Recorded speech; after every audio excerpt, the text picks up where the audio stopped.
వచ్చిన సంవత్సరం లోపే 50 కోట్లు పెట్టి ప్రతి ఊళ్ళో కూడా తార్ రోడ్డు అలా సీసీ రోడ్లు డ్రైనేజీలు వేయడం నిర్మించడం జరిగింది.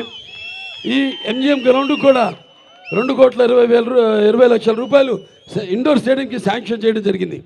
అతి త్వరలోనే దాన్ని కూడా పూర్తి చేస్తాం. ఇంకా ఎన్నో ఇక్కడ మన హిందూపూర్ టౌన్లో కూడా ఒక 92,50,00,000 రూపాయలు సీసీ రోడ్లు వీటన్నిటిని కూడా ఇక చాలా ఉన్నాయి. ఇది అవన్నీ మాట్లాడుకోవాల్సిన విషయాలు కాదు. అయినా ఇంకా చాలా ఉంది చేయడానికి ఇక్కడ అని చెప్పడానికి యువతరానికి ప్రతినిధులు, నవతరానికి నాయకులు, భావితరానికి భారతదేశ మహాశక్తి మీ అందరూ కూడా పరిశ్రమలు తెచ్చి, నేను ఎందుకు అంటానంటే ఈ మాట, మీకు ఉపాధి కల్పించాలి. మీకు ఉపాధి కల్పించాలంటే పరిశ్రమలు రావాలి. కాబట్టి వీటన్నిటి మీద దృష్టి కేంద్రీకరించి అతి త్వరలో హిందూపురాన్ని మన రాష్ట్రంలోనే నంబర్ 1 నియోజకవర్గంగా తీర్చిదిద్దుతామని ఈ సభాముఖంగా తెలియజేసుకుంటూ